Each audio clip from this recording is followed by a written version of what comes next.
This is the Fantasy Football Unlimited podcast with your host, Kevin Murray. Welcome to the Fantasy Football Unlimited podcast. On this episode, we have an incredible guest. Her passion for football is outstanding, and her passion for living life to the fullest is inspiring. From the women of fantasy football movement, it's the one and only Queen Roxanne. Welcome to the show, my friend. Hello. I'm thrilled to have you on here.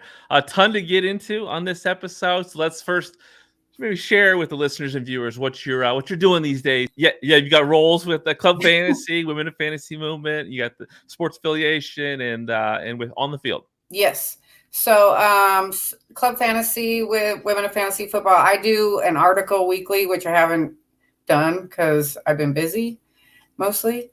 And same with On the Field. Just articles. On the Field is more just Broncos, fantasy football kind of thing. Women of Fantasy Football is obviously fantasy football, but it's just cornerback, wide receiver matchups every week. It gets better when bye weeks start going and I can fill you in on players that you might be missing out on because this guy's on a bye. And so maybe you want to plug this guy because he's going against not a great cornerback. So I'll start getting going more here very soon. How about with Sports Affiliation? Obviously, you've connected with those guys there. Yeah, I do bets with them, which I haven't done. I haven't done a lot of. I obviously bet every Sunday. I haven't been doing anything heavy, anything that I love. I haven't had time to research good bets right now. I'm just doing first touchdowns, longest receptions, interceptions. Obviously, if you're not betting Patrick Mahomes interceptions, you're losing money. I love it. Last year was Josh Allen. This year it's Patrick Mahomes. That's funny. That's great. Now, obviously, it's October, so this is an important month to you. Obviously, it's Breast Cancer Awareness Month. Love seeing the crucial catch Broncos hat you're wearing. Yes, and I got looking sharp. Yeah, looking sharp. Can you? And obviously, you did recently share. You were discharged from doctors, which is great. After 5 years, can you just share a little bit about just how special this month is to you? Especially for me, I actually had my surgery October 23rd.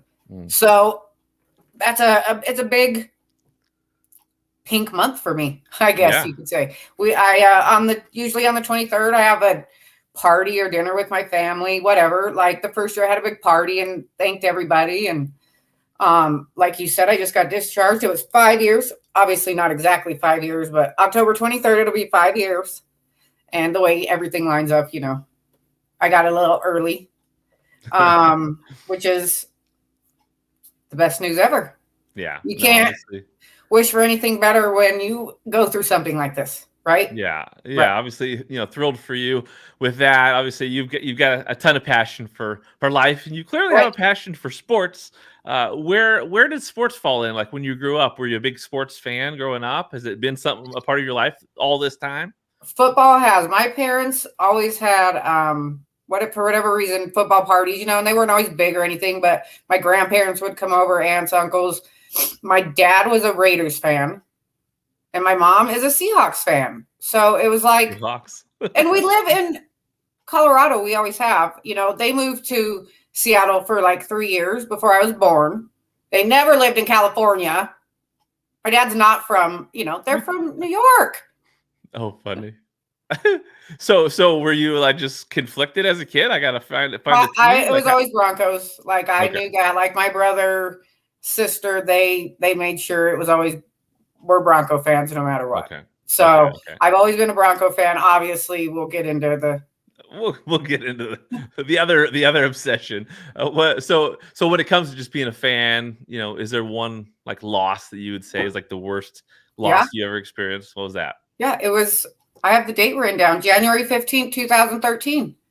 Oh. John Fox decided to take a knee with 31 seconds instead of try and get 3 points and win the game against the Ravens. We go into overtime. Joe Flacco gets the ball, 2-3 plays. That's it. We're done. That was it. That was the first time I ever felt oh my God, that hurt. And it still hurts. To this day, it still hurts. I can remember where I was and what the hell just happened? We just lost it? Yeah, I remember that. Yeah, I remember that game for sure. How about your favorite sports moment of all time? Well, the Broncos Super Bowl 50 win, I have to put at the top because 48 was just horrendous. And sorry about that. God. And it was against the Seahawks. My mom's a Seahawk fan. We kicked her out at halftime of the party. Like, you have to go home. Yeah, I was gonna ask, how did that shape out? Because I'm a Seahawks fan, so it's like, okay, this is great. This is one of the greatest games. There were probably 20 Bronco fans and my mom. Brutal. So after the halftime and he ran it back for the touchdown, we're like, yeah, bye. We need to sulk without you here. Yes, it's amazing how sports is, because if you ask me, like, what's my favorite sports moment, that Percy Harvin touchdown is definitely one of my favorites, because that was the one where it's like, okay, it's over. We went into halftime with that massive lead. You still got Peyton Manning on the other side, right? So and our defense. Exactly. But that Percy Harvin touchdown sealed the deal in my house. One of my favorite moments. One of your worst, but again, 2 years later, Super Bowl 50. You pull it out. So that's you can't and then I have to put the Patriots intercepting Wilson in Super Bowl 49 because that made me very happy because of what they did to us the year before. And also I love Tom Brady. So it kind of like made up for it. And the 28-3 comeback, like, just to sit down, I still watch that game just for fun. Like, this was crazy. Like, watching that game in real time, like, I wish sport betting apps were available then. Well, it was, from my experience with that game, it was just like, it wasn't like all of a sudden, it was just kind of, chipping away. And then all of a sudden, wow. Yeah. What a game that was. So, how did you, as a Tom Brady fan, how did you deal with the Patriots and Broncos rivalry back in the day? It was tough. Like, of course, we always played them a couple times a year, and usually my family would always get together for Bronco games pretty much every Sunday, and on those ones, I chose not to. Okay. I'll just stay home.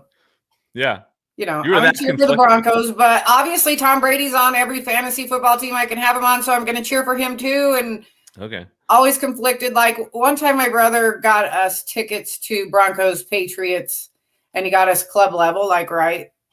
Ooh. Like, I looked Tom Brady in the eyes, like, he pointed at me, like, that's how close we were. He heard me scream at him, and like was like, oh shit, because my brother, I'm like, do I have to wear Bronco stuff because it was in Denver? And he's like, nope, you're wearing everything Tom Brady you own, like socks, shoes. Awesome. I have Tom Brady shoes on. Yeah. I have Bronco shoes too. Well, you got to balance it out. So when did the obsession begin? How did that unfold? Tom Brady was my first fantasy football pick ever. Okay. So I want to say it was a 2014-15 season. And the league I joined was a 2-quarterback league. And I had worked with some people that were like, oh, Tom Brady's great. And then they showed me pictures of him. And I was like, oh, I want him. So I just took him first. And then it became like an obsession to get Tom Brady from me. And years later, even my niece started taking him from me in the last couple of years. Like, they were taking him in the first round, even still his last year, just to get him so I couldn't have him. I got to break you up so that you can focus on the Broncos. So sad. That's awesome. But that's how it started. That's he was my great. First pick. I got second place that year, and then the rest is history. You know it. I love it. So what are the quirkiest facts about Tom Brady you can think of? I do have some of those. Wait, I have them written down. Oh yeah. So he doesn't eat strawberries or tomatoes on his very healthy vegetarian, like tomatoes. I knew about strawberries, and then I was reading some more stuff last night, and I'm like, tomatoes? What? Yes, it's the nightshade vegetables. Yeah. It's just like, I couldn't live without tomatoes or strawberries, probably. I mean, both of those things are essentially, essential to our existence. I think. I mean, I understand people don't like tomatoes, but you also have tomato sauce, and there's reasons. Salsa. Exactly. I'm Italian pizza sauce. I can't even that's quirky to me. That's quirky. Anything else? He produced the movie 80 for Brady that he was in. I don't know if anybody knew that, but he was the producer of that movie. It's a fun movie. I watch it I watch it on planes a lot because that's what I have on my phone. So Okay. And people always say he has a twin sister, and he doesn't really have a twin sister. They're 3 years apart. They just share the same birthday. She was born 3 years before him, but they have the same birthday, August 3rd. Okay. That's quirky. How about your fandom of Tom Brady? Anything quirky about that? You said you got Tom Brady shoes. Anything else? I have a fat head of Tom Brady, like every pair of Tom Brady socks, every jersey, everything. I have everything you can imagine. Where's the fat head now? I've seen the fat head in pictures. Where's It's that in my fat head hallway out there. now? Okay. That's awesome. I walk by it. So when I go to the kitchen, he's right there. He's always there. He's always with you. So yes. What do you love most about Tom Brady? All right. So like as a fantasy football player, they played so long and won me so many championships, and I could honestly just count on him so much.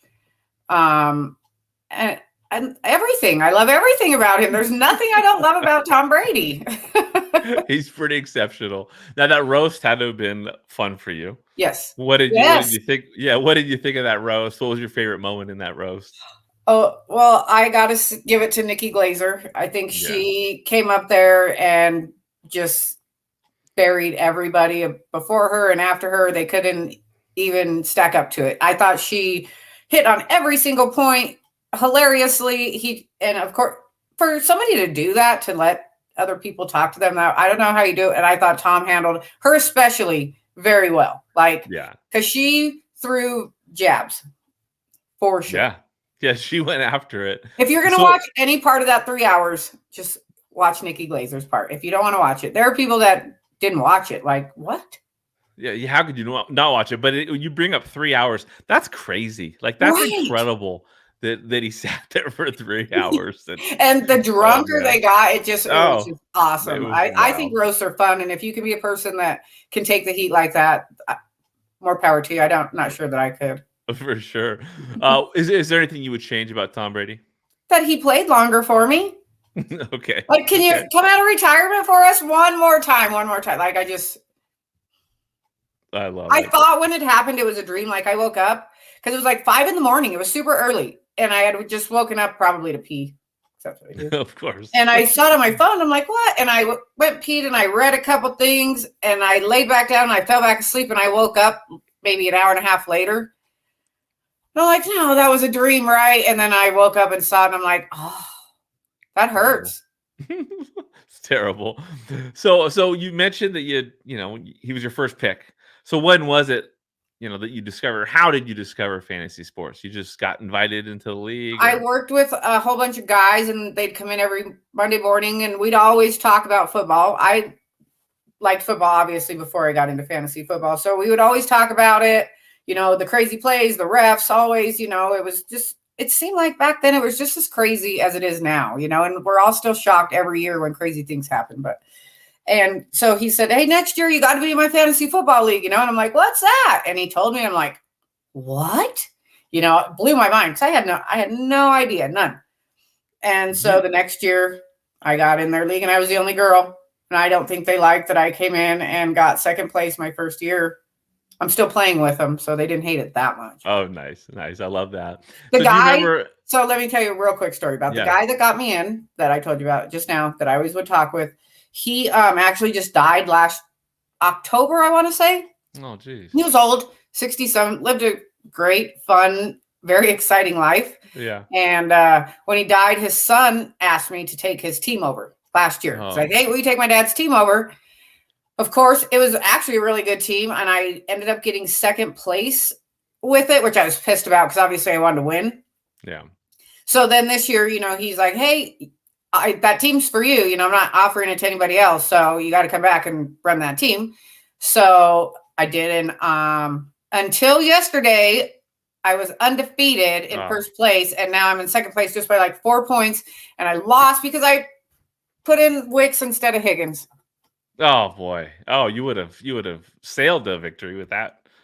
But how do you not, right? I mean, all the hype, all the excitement. Like, Higgins has just not been outstanding, so let's try something different. The person I was playing was projected 83 points, and they scored 161. Come on. And I got 150. I'm the second highest geez. scorer. That's the worst. That's the worst. The worst. It is the worst. Oh, and then Joe Burrow goes out, throws 5 touchdowns. Like, what do you do? What do you do? What do you do? Well, the person I was playing against Thursday night had Kirk Cousins, and I'm like, damn, what a week to have to go against Kirk Cousins. Shit, man. So, but in my home league, I was in second place. So I have 2 home leagues. That one in my own home league that I made from that league. I moved from second into first into that one. I'm 4-1 in that one also. Hey, we'll celebrate that for sure. So discovering fantasy, kind of like seeing that there's a world of this fantasy world. Do you remember consuming content? Like, whose content did you consume? You're gonna laugh at this. First person I ever remember listening to, meeting, having to meet, Cecil Lammey. Oh, nice. Because he lives here in Denver. Yeah, that's right. And after the Broncos won the Super Bowl, they did like a Super Bowl 50 party, like for fans. You could buy tickets and go. And Cecil was hosting a fantasy draft in the basement. I'm like, I have to go meet Cecil. I have to go. And I didn't have a league to draft. Like, I only had 2 leagues at that time, and I wasn't getting those guys there to go draft at $60 a person or something, like, no, Roxanne. But I got to go meet Cecil. So that was 2015, actually 2015 when we won. And he's been, football guys and him have been, Dave Klug was probably the second person I ever started consuming from. Okay. So it's been you guys, football guys from the beginning, and that's because of Cecil. I love it. Football. Shout out to football guys. That's great. That party was so fun. Me, him, and D-Mac, like they were given, it was free alcohol. Oh, wow. So it just wasted. I remember standing in the kitchen for like an hour and a half talking to Demaryius Thomas, just me and him, back in the kitchen away from everybody. Like, I am so excited. Like, I got to have that conversation now with him because I look back on it because I still have pictures of us together too, like from that night. Like, I can't believe he stood in that kitchen that long. I was like, hey, let's get away from everybody and just talk in the quiet. Like, what? For like an hour and a half. Oh, geez. That's so cool. awesome. And we talked about everything, every single thing you can imagine. That's so great. I love stories like that. So with fantasy, when you first started playing, what was it that hooked you? So we play a really weird way of playing fantasy football, unlike anything you guys would even. So we have draft and roster limits, first of all. So you can't draft more than 2 quarterbacks, 4 running backs and wide receivers, and 2 kickers, defense, tight end, and what am I missing? Am I missing something? No. Did you say wide receiver? Yeah, you get 4 wide receivers and 4 running backs. Okay. That's it. That's the only ones you get 4. And you can't have any more than 4 the allowed position. So you have 2 quarterbacks, but you play 2 quarterbacks every week. So like sometimes we don't let our quarterbacks go on a bye week because we don't want to let them go, and we don't want to pick somebody else up because somebody's going to take them. It's a really crazy way to play. But when somebody gets hurt, we go to the waivers and there's always players. Yeah. Like, it's amazing. Like, that's my only league that I love for waivers. Like, get up at 4 a.m. and who do I want this week? Because they're all there. Because you can only have 4. Everybody can only have 4. We play all the way through the end of the season. And then we redraft. The top half of the league redrafts for the playoffs and Super Bowl. You take players. And as the players are eliminated, you don't get any more. And the person with the most points is the winner of the league. So we play all the way through. The entire season. So it's not different. It's not a regular season and then also a playoff version. Yeah. You're playing from start to finish. That That's week 18, wild. That last week comes into play a lot too, because you want to be in the top half of the league to get in the playoffs. And a lot of your starters aren't starting, but you don't want to let those guys go because you want to take them into your draft. Well, that's the only reason to play the final week of the season is if it's not meaning everything, right? So if actually you go into the playoffs the next week, that's cool. It gets intense for those last few place teams that are trying to get in and like, they're not playing. Who should have? I love it. So was that the format when you first played? That's how I learned how to play fantasy football. So then when I started playing, obviously in other leagues out there, like playoffs in week 14, I'm like, what are you people talking about? And then, I was the dumb one because I had no clue. I had no clue that's how fantasy football, that's how everybody else played fantasy football. That's crazy. Okay, so you said you have two primary leagues, Yep. primary home leagues. Mhm. That's one of them, Mhm. and then That's you both of created. them. Okay, so then you created your own. Yeah. So Is then it my same family and format? friends were like, "We want to play. What is this?" So then I just mirrored that league and we So they're played. both the same format. Yep. That's incredible. That's So awesome. on the first playoff Saturday, there is either I have one or two drafts I have to attend and draft at, and we have to coordinate with each other and stuff like, okay, mine's at 9, yours is at 11, because sometimes I have to go back and forth. That's amazing. And No, then you that draft a whole team, two yeah. quarterbacks, 4-4, 2-2-2. And as teams get eliminated, like I said, you don't get to pick up players anymore. That's it. And whoever has the most points at the end of the Super Bowl is the winner. That's amazing. And we get rings. I always get rings. I love it. I love it. How many championships have you won? To put you on the spot. 4. Oh wow, that's pretty impressive. 4. That's pretty Pretty darn good. good. So who's your biggest rival in all your fantasy leagues? There's this kid in my home league. I call him a kid. He's like my nephew. Okay. But he's won the last 3 years. Oh boy. And he took first place from me probably. No. I took first place from him in that one. I took first place from him this week in that one. Okay. There's the the last 2 years I haven't even been in the playoffs in my league to even try and compete with him to beat him. And then everybody else, I'm like, oh my God, you guys, come on. They let him get all Chiefs last year. So of course he won. He had the most points at the end. That's amazing. Well, yeah, what a fun way to do it. Obviously, outside of the quirkiness of all that, do you have favorite like settings and formats, outside of what you do as a home league that you like in fantasy? I like all different settings. Like I don't like just one. So when, we get tight end premiums, PPR, half point, full point, I love it all. Like just tell me what the rules are so I can figure it out. Like I went into Scott Fishbowl thinking I needed a whole bunch of running backs, and Gina's like, no, you only need one. And I'm like, what? She's like, they changed the positions, and I hadn't, for whatever reason, maybe made it down that far and didn't know till I started drafting, and I'm like, oh God. And it just totally threw me off. And let's not even talk about my Fishbowl team, although I did beat Josh Larkey this week. Nice. Congratulations on Thanks. that. And I like that you mentioned Gina in there, Gina Noble. Have a conversation with her about Scott Fishbowl. You'll find some passion. Yeah. Her Scott Fishbowl journeys are incredible to hear about for sure. And Gina obviously is amazing. So we got she's spectacular. So you and I are currently battling it out in a Guillotine league, and it's fun because this Guillotine league, it was only 10 people, right? So we, this season's almost like we're getting down to the final what, 5, I think? Yeah. I think it's 5, right? This is the first time you played, right? Yes. You're crushing it. I hate to say it because you still got all your money, I think. You got a ton of money. I saw last night because I went to go bid on somebody, and I was like, oh my God, how do I have that much left? It's intimidating, I'll tell you that. I got a roster that's pretty legit, but you every single week are just popping off these huge scores. What has it been like for you, like discovering this type of format? Guillotine leagues. So obviously I never knew what they were until you told me. I'm like, what? Well, hell yeah, I want to play. And now it's like, do they do these somewhere else? Like, how do we do it for money? Like, because that's fun. It's fun. If you do it like, $5, $10, $20, cheap. Yeah. I think that could be a lot. It's like best ball, Yeah. Quick and easy and not as, you don't need as much brain power. Maybe you do need a little. I think I just drafted like such an amazing team that I'm like, what the hell? This is easy.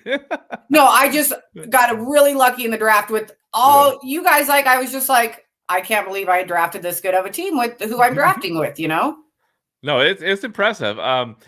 Guillotine's fun, and Guillotine. So they just recently announced that they've got their money leagues back, right? Which I think they did that before, but then Fantasy Life acquired them, so there was kind of a delay in getting everything. So I got the email. Was it just like last week or something? Yeah, it was probably 2 weeks. Yeah, but it's not available in Colorado.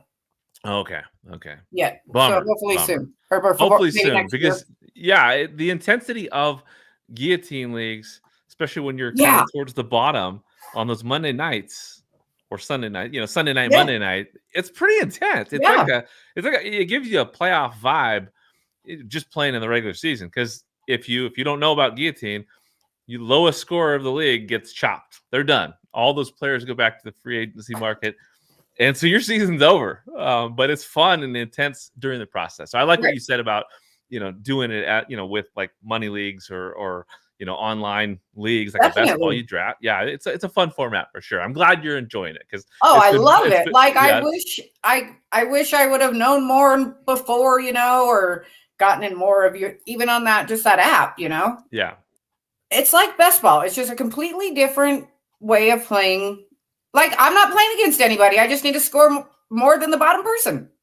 Just gotta survive. Right.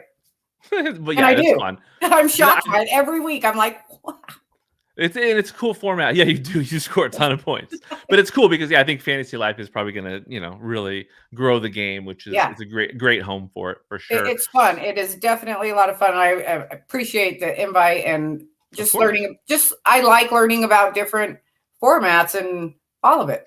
Well, given your start in fantasy, it doesn't surprise me that you enjoy something new because that's wild. Like your league, that's pretty crazy. What is crazy? And when I tell people, they're like, "What?" I'm like, "That." And seriously, that's how I learned. So when you guys tell me you only play through week 16, whatever, I'm like, well, "What do you do through the playoffs and all that? You guys just sit there and watch football?" What? That's good. So what's your all-time favorite memory associated with fantasy football? Geez, like winning my first championship against all the boys that second year. Because the first year I got second, and then the second year I won. And then I don't think they liked me much after that. Like, not that they didn't like me, but they were like, who invited her? Because, I brought Cecil Lammy to our draft. Like, that's how intense I was. Like, hey, will you come to our draft? He's like, hell yeah, I will. I'm like, are you kidding? And he did. He showed up and helped everybody. And so awesome. They think, I don't want to say like I'm an analyst because I'm not, but they don't study fantasy football like I do. They're not picking up like the players that I'm picking up every week. And they just don't know. That's great. You're bringing it to them. I love it.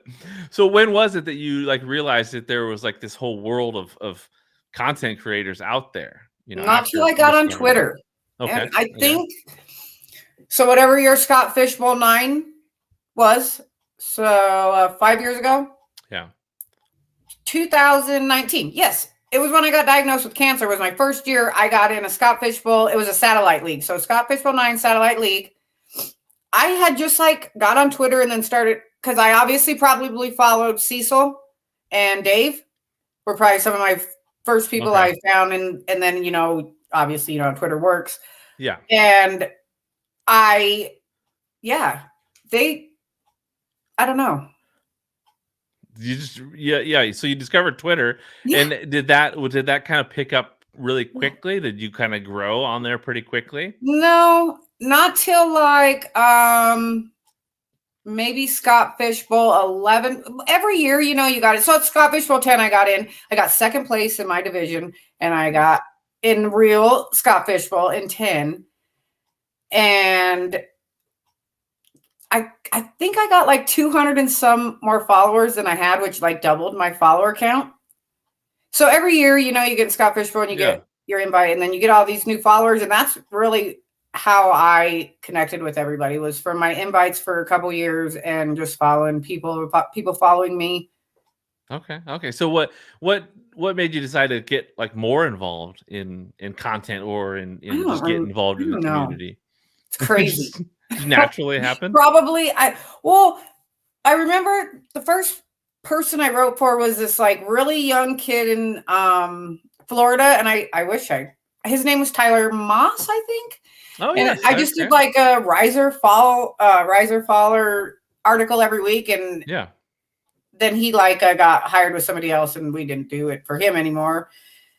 And I got on with like Gridiron Ratings with Gary and Jeff, and that was a good time doing IDP with them. And then Club Fantasy, but I don't remember like what made me want to do content creation. Like, I don't think like there was like one thing like, oh yeah, that's what I want to do. I don't remember that moment like sparking. I just remember like, oh, I could probably do an article every week about some players that you might want to play and some you don't. Sure. Yeah. I love it. I mean, Easy. Natural, smooth entrance into the industry. I think until they send you great. WordPress and all that, and you're like, what? Wait. Exactly. Get that smiley face and make it green. Yeah, I love it. So what's been the biggest challenge thus far to kind of, in the space for you?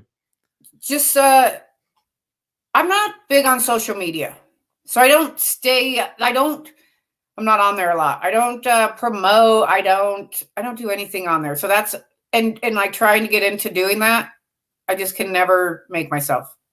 Okay. I'm comfortable where I am with the friends I have and what we do. And yeah, that's good. I mean, that's I think a lot of people want to be in that place where they're, they do it, they do what they love. And if they don't love it, if they're not enjoying it, they don't do it. That's great. And like betting has become more obviously bigger, and that's been, and I think you don't need to tell people about your bets. Like you all can go on Pickett and see what I'm betting and how much I win and lose, but I don't need to give you every bet either, because I make a lot of bets and I don't hit them all. Nobody does. Nobody does. So I just try to have more. I don't want it so serious, Yeah. Some people are serious. Like this Some is people, like, they don't sleep over fantasy football. And I used to be that way. Yeah. Step back and take a breath. You win some championships, you get a different perspective, I love it. What's been the most rewarding part of this experience in the fantasy community for you? Obviously the people that we get to meet. Like in actual real life. Like not just because Twitter's fun and you do meet a lot of people, but like the expo. Yeah. When you actually get to go meet our crazy friends, that's awesome. Like a lot of people don't have that as adults. Someplace they can go once a year, and just talk and be their normal weird selves about fantasy football with other weirdos. That's what I was like. Everybody's a weirdo around me. You're not the only one that's passionate, like they're all like Gina's passionate, like she's crazy like me. Stephanie Smalls, crazy like me, like there's some girls we get each other. Yeah. That's great. No, I think it's the best part about the fantasy community is like the expo. I mean, people come into real life and you realize there's just people from every corner of the country. There's people from outside of the country, heading to Canton with the shared passion for football, all from different perspectives, different backgrounds. But the connections that are made are amazing. It's so fun for me to see it. I've seen so many professional relationships and personal relationships form at the expo and grow, and I think it's great. So this year's expo was amazing, obviously. Yes, the expo this year was fantastic from start to finish for sure. It finished strong for sure. What some late nights, lots of great chatter. I love it. Late nights, early mornings. There you go. What's your favorite event at the expo? Well, this year it was the Queen's Classic. That was a lot of fun. Let's not talk about that team. Gina peaked before me. I was 7, or she was 7 and I was 8. So it just wasn't it. And it was a 14-teamer. Yeah, that's and my team is just decimated. I haven't won once. It happens. I'm 4-1, 5-0, and 7. This one I'm 0-5. Queen's Classic. Not a queen. No. It's just hard. And there's no waivers with 14 teams. There's just you're not getting anybody. So that drafting with all those women, like me and Linda sat next to each other, and I don't think we stopped laughing the whole time. Like it was so much fun sitting with her, and she's obviously the queen, first place this year. Carrying that belt in there, I mean, she gets to keep it. It's amazing. Yeah, keeping that belt. That was gigantic. I mean, shout out to Trophy Smack. They can put together some. Yeah, and shout out to her for carrying it around all weekend on her. Fantastic. Well, obviously it's 2024 season. We are cruising along through 5 weeks. What are your impressions so far? It's nothing new that we shouldn't expect, but it's still shocking every week, every play, every game, every win, every loss, every injury. Yeah. All the new, Robert Saleh getting fired this morning. It's week 6. Yeah. That shocked me when I saw that. Oh, that's all Aaron Rodgers. I'm Yeah. convinced that you saw it on the sideline a couple weeks ago. That was happening.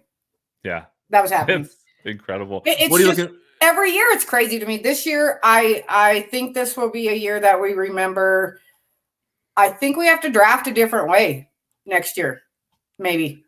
Yeah, things are definitely different. From my perspective, you're right. I think that, oh gosh, there's so many things to think about when it comes to. I mean, look at Jaden Daniels, right? Right. Like, I think a lot of people, I'm included, I was like, okay, I want him on my team. Yep. I got him in a couple key spots, but there's a lot of leagues where I didn't get him, where I may have taken like Kyler Murray early, right? And I'm like, I should have I should have done that differently, right? Yep. And you get a lot of that. You look at like some of these wide receivers that are just popping off, like obviously Neighbors and it's Jameson Williams. He was going crazy the first few weeks, like, and that's what it is. Like the people that are supposed to be good that we all drafted in the first or second round, not happening. It's not happening. It's wild. So it's wild. It's wild. I mean, my Seahawks lose to the Giants. Of all teams, the Giants this weekend. I could not believe it. It's crazy. What at this stage? What are your Super Bowl predictions? Who's going to represent the AFC, NFC, and who's winning it all? Well, the Chiefs. Is there anybody smart enough to stop him? Do you guys study the Chiefs? Does anybody watch their plays?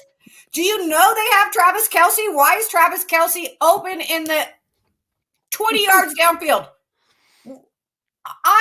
Every week I'm like, who is coaching these teams? Because you're not learning. Nobody's learning, so nobody's going to stop. There's not one. If anybody stops the Chiefs this year, it's going to be pure luck. It's not because they're better, because there's nobody better. That's a good. And then that's hard for me to say. Well, it's I get you're a Broncos fan. That's definitely hard for you to say, but it's true. And we all know, we've seen it the last few years, when Kansas City hits the playoffs, I mean, they crank it up, right? So they're just playing with everybody right now. Yeah, they're playing with you, and they go to their locker room and they laugh at every other team every week. And then when they get to the playoffs, they actually like, all right, let's kick it up just one gear. We don't even have to take it up 5 gears, 1 gear, and that's it. So the AFC is, and the Chiefs, and they're going to win it all. There's nobody that's going to beat them. Who are they beating? And who are they beating? Yeah. The easy answer would be the 49ers, right? Like, I would love to see that rematch again, but they're not going to win. They got to get to the playoffs. They got to get Christian McCaffrey back. Yeah. So it's not going to be the Eagles. I don't think that team's strong enough right now. The last couple of weeks, they started off pretty good. You're like, oh, okay. Yeah. And now like, no. So beyond those two, no, I can't say anybody, because it's always the NFC's always crazy. And like the AFC is always 4 really good teams and then the rest of the AFC. And then the NFC is this scrambled mess always. It is. You don't know. True. Yeah, I think that a lot of people are right now thinking, okay, Vikings, Lions, probably the 2 favorites. Okay. First of all, yeah, exactly, right? The Vikings are not going to the Super Bowl, okay? Okay. They're a cursed franchise, first of all. And True. It's not going to last beyond 5 weeks. They choke. They don't know how to play in playoffs. They don't know how to. I used to always hope for so long, like I would like cheer for them, like win just this one game. And they can't. They just can't. Like I feel so bad for that fan base. Oh yeah. Yeah. Poor Scott Fish. Like they just know, like. Yeah. So I don't think, we can all go put $5 on the Vikings to go to the Super Bowl. Sure, that's fun, but no, that's not who's going to make it to the Super Bowl. There's a lot more defenses smarter than what they're putting out to stop them in the playoffs. So then we're probably just left with Detroit. I mean, I would love it, but I think, that could be the one. That could be the surprise one that goes in that jumbled mess that I was talking about. That's always so crazy over there. Yeah, that could be the one. Because I don't think there's any surprises. Like, it's going to be one of these top teams. Yeah. And it's, once they play the AFC, they're not going to win. It is what it is. Three-peat right there. You heard it first. Well, no, you haven't heard it first. I think a lot of people think that it's probably going to be the Chiefs, right? So how about at this stage, who's going to be the MVP of fantasy football seasons? Through 5 weeks, or are we talking at the end of the day, at the end of the season, who is the one person that people consider to be the MVP of the season? Like, your guess is as good as mine, but I'll throw out some crazy names. Like, what if Kareem Hunt just comes in and blows up? Like Isaiah Pacheco was supposed to, and now all of a sudden Kareem Hunt just goes crazy. I think that could be madness. I think if you picked him up last week and you played him and you keep playing him, that was a really smart move by you. Yeah. Really smart. I don't think he's going to be the MVP, but like I said, throw out some crazy names. Yeah. The wide receiver, everything is just so crazy. Like, Tyreek Hill should be the number one wide receiver, like that's how we drafted that. These are things that show. Amon-Ra St. Brown should be 2, and that's not happening. So I can't call. Oh God, it's just so hard. It really is hard right now to say there's one. Who's yours? What do you say? I mean, I'm thinking of like a Jaden Daniels. Yeah. Of course, Saquon, Saquon, if he continues to play like he's been playing, I think that like that's an easy it's a great story. Like a Malik Neighbors, Yeah, I was gonna say Malik too. Those kind of guys probably, but I think that like when you bring up a Kareem Hunt, I like that kind of thought because one of those free agent acquisition that kind of changes things up. That's definitely the typical player when it comes to an MVP. Like that's the one that fell on those rosters that won the championships. So we'll see. I mean, it's early on. A good team, he could. I think I got him in a couple places, but I know a lot of people outbid me for him because I was not going to do that. I learned so at the Vegas draft, the women fantasy football draft in Vegas. I had the first pick, which totally sucked. Like me and Steph the night before, we're like, one of us is going to get the first pick. We just know it. Like we were both dreading it. And so then we wake up the next morning, and that's when the email was sent, and I got it. And I was like, I guess I'm going to take Christian, which was obviously dumb, but I took Elijah Mitchell instead of Jordan Mason as the handcuff. Yeah. I also had Ayuk, Mostert. I got my first win against Smalls this week, actually, in that league. Okay. That's how bad that team has been. I took Caleb Williams and Anthony Richardson as my quarterbacks. Like I was just trying to get a little crazy. I see the process. No, I like that. I mean, at the draft time, you take Anthony Richardson, so much potential. You got Caleb with a ton of potential. You got 2 quarterbacks. One of them's going to work out, right? You think. I was hoping. That's what it is. That's why we love. That's why we love fantasy sports. That's why we love this great game that we play, but we endure a lot of mixed emotions too. But the ride is fun. Fantasy. I wish I could go back to I had like 3 number 1 picks and just change them all because 2 I did take Christian and you take him and then you don't get another pick for 24 picks, and then Ayuk's there. You're like, well, absolutely. I'm taking Ayuk. Why the hell wouldn't I? Yeah. This game is crazy. I could have taken Metcalf. Yeah. No, I mean, aside from his fumbles, he's been having a good season. So, lots of regrets, but it's true. It's early. Watch McCaffrey come back, earlier than expected and then carry you to the championship. How about that? I would love just some wins. I love it. Well, let's dive into some rapid fire questions. I'll just throw out some questions. Let me know what first comes to mind. Okay. What do you enjoy most about what you're doing in the industry at this time? Meeting and finding out new things about all the people in the industry. I like meeting all fantasy people. They're like I said, we're weirdos together. It's fun to find other weirdos. I think that's an awesome thing to enjoy because it's true. You're right. The expo, something like that, an event like that, or even Scott Fishbowl live events these days.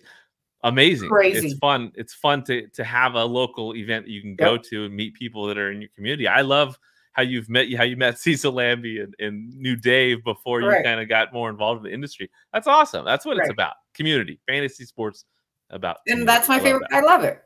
There we go.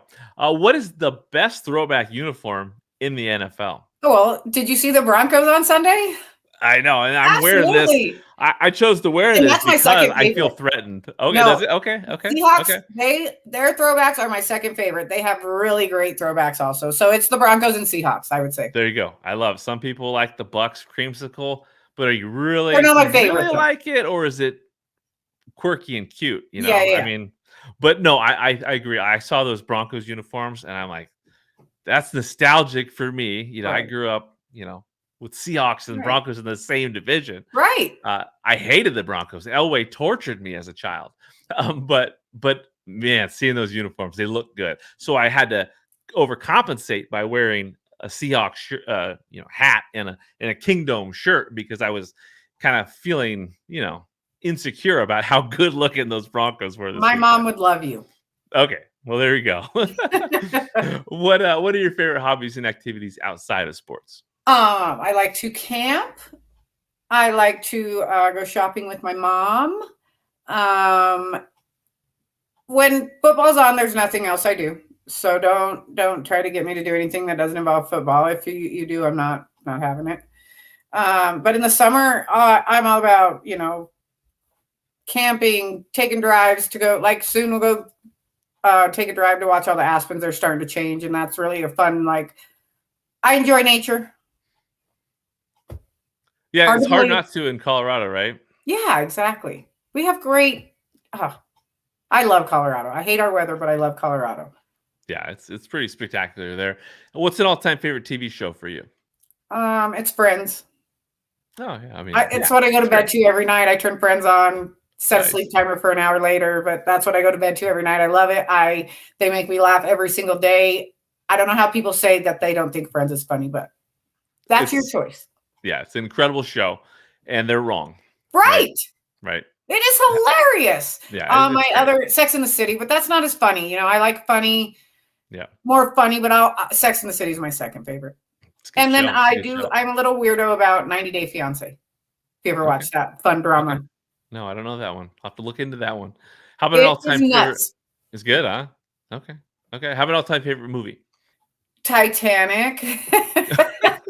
That's great. I just remember, when I was a kid, I just loved that movie. I went to the theater 6 times to see it. I owned it on VHS, DVD. I haven't watched it in a long time, but if I had to go to favorite movie, it's Titanic.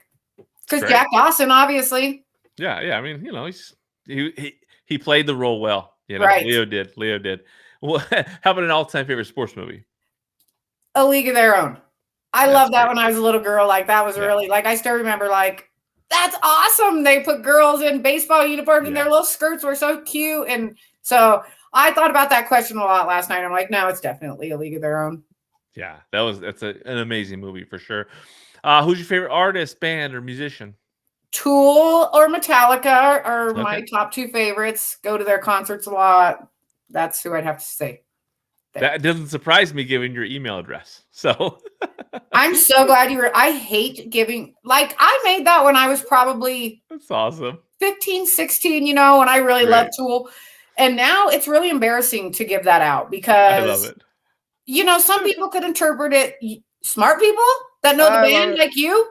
Yeah. No question even about it. But other people are like, what? No. Well, smart people get it, and we're not going to share it with the public here. I know it. That's great. What's your favorite vacation you've ever been on?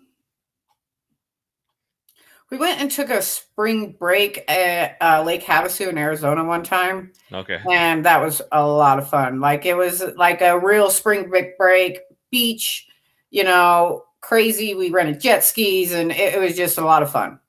Sounds good. Sounds great. A long time ago. I need to go back there. What's a bucket list travel destination for you? Iceland to see the Aurora Borealis. Love that. That's very high on my list. Exactly that. Iceland for sure. A few months ago, he was like, you can see him in Colorado. And so we actually did drive up to Wyoming and got to see him. And it was like, I'm not in Iceland. This is crazy. Yeah. And I got really good pictures of him and stuff. Oh, nice. That is pretty wild. But yeah, there's just something about the whole idea of that adventure, going to Iceland and doing the whole Northern Lights, sleeping in that igloo, with the glass igloo and all that. Absolutely. That will happen in my lifetime.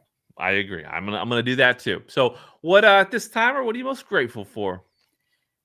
My health, Yes. my family, and football. It's good. When like there's no sports on, there's that time of year when only baseball's on. Baseball's all right, and I have no problem watching baseball. I will not bet on baseball. I will not play fantasy baseball. I will not learn baseball.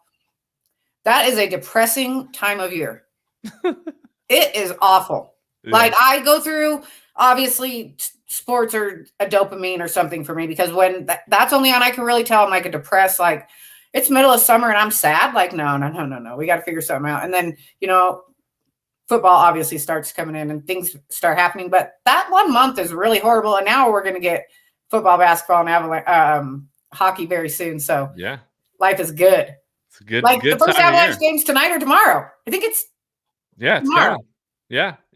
It could be dust off the Kraken jersey, because we got Kraken up here nowadays. Yeah, so I love it. And you guys actually started out really good. Apparently, the team is looking decent. Yeah, you mean going to the playoffs the first year or not, or missing? And then you beat us. Yeah. You knocked us out of the playoffs. That was a shocker. That was definitely a shocker. I like that. What are those teams called? Expansion teams, right? Is that what they're called? Yeah, I think they're fun. I think that's fun to put a league team together like that and throw them in the league. See what happens. You get new uniforms. It's just fun. Were the Avalanche an expansion team back in the 90s? Did they throw that team together? Is that how it worked too? I think so. Because we won. Yeah. Right away. Also, and we're really good in the beginning too. We're good now again. Definitely had their run. So your journey, over the last 5+ years, how's that shaped you into who you are today? Well, it's been a crazy 5 years. Yeah. I have totally changed the way I eat. All that, cancer changes you. So then you become a healthy person. And so my last 5 years have been a lot of fun, a lot of health, a lot of adventures once the world finally opened back up. Oh, that'd been hard. That whole COVID time, the day COVID shut the world down, 2 days before was the first time I had went out for my surgeries. Wow. So I went out once on a Saturday night, and then the next Monday, they closed the world down. So that was, so that when I was excited to yay, I'm finally done with surgeries. Now the world shut down. Yeah. So just having fun and not taking shit too seriously. That's great. Those are all great answers. Obviously, people around us, the people that inspire us around us, shape us as well. Definitely. Can you name some of the people that have had a big impact on you over the last few years, in the fantasy community? Kelly Singh, Gina, obviously, you guys, you and Drew, just that connection we all made this year at the expo, that was really awesome. That was really cool. I think we had so much fun. I don't think people even realize how much fun we had, especially that last night. I was thinking about that this morning. We're grown adults talking about cookies and teeth and just laughing so hard at we were 12 years old again. It was just so much fun. You don't find many adult friends like that. Yeah. No, that was really refreshing. Tons of fun for sure. And it's definitely a great example of what the expo brings. You mentioned it, crazy, weird people coming together and having a good time. And it's just, there's so much to that when it comes to just, people not taking themselves too seriously, getting connected, having a good time for a few days. And then it's weird going back to normal life for sure after the expo. You're going to sleep 5 hours a night. Well, you don't want to miss out. So exactly. You sacrifice sleep for sure. And the cool thing is once it's done, there's always next year. So we all already want next year. Bob, can you set this up to go every 6 months so we don't God, I miss my friends already and it's only been 2 months. Exactly. A preseason and a postseason expo. I mean, how could you beat that? Let's go, Bob. Put it together. I'll write him a letter. Bob, we decided you need to do this. There you go. So what advice do you have for people that want to get more involved in the fantasy community? Decide how much you want to get involved first before you take on a whole bunch of sites, commitments, and get too buried in it, and then you're fried. I watch it every single year. Oh, so-and-so's joined this site, and so-and-so's joined this site, and I'm going to do this, and then by the end of the year, they don't work for those people anymore because they took on so much. You're like, yeah, I can do 6 articles a week. That's a lot of research and study. Maybe people use AI now to write their articles. I don't know, but I have 3 laptops going. I have 1,000 tabs. I got notes. I don't know. I like to do the research. Like, just know what you're getting into before you commit. Don't take anything too seriously. Don't argue with people on the internet. That's good. Especially about football, because nobody knows. I don't know. You don't know. Nobody knows. Yeah. It's good. It's good advice. I love it. Well, Roxanne, is there anything we haven't covered that you want to share before we close? I don't things think so. out? I think you got it all, actually. That was good. That was tons of fun for sure. Can you tell listeners and viewers where to find you? On Twitter at @QueenRoxanne. At On the Field FF. I think it's On the Field FF. At Club Fantasy FF and the Sports Affiliation. I'll start getting all that going again. Like the Sports Affiliation, I feel bad because I was pumping out hockey and basketball bets last year left and right, and they were amazing. And I just have not gotten into the research part of betting to where I'm like, okay, here's my bet this week, and you all should bet this. Like, I don't feel confident enough giving people a bet that I haven't researched enough. I'll put a few bucks on some touchdown scores and all that, but we all do that, But so, I think that's a cool example of a brand like the Sports Affiliation where there's not a lot of pressure on you to produce a ton of content, but at the same time, they're open arms and they want to, help people, find a place where they can create content. Sports Affiliation is fantastic. Seriously, some of the kindest, nicest, compassionate people I've ever met in my life. By far. Great. Yeah, incredible people. And again, it's a cool platform. Looking forward to more content from you for sure. Can't wait to see what's next for you in 2024 and beyond. Thank you again for coming on here. Thanks and for having best me. of luck to you, of course. Thank you for listening to the Fantasy Football Unlimited podcast. Until next time, be sure to follow and subscribe to all of FFU's social media accounts for daily content.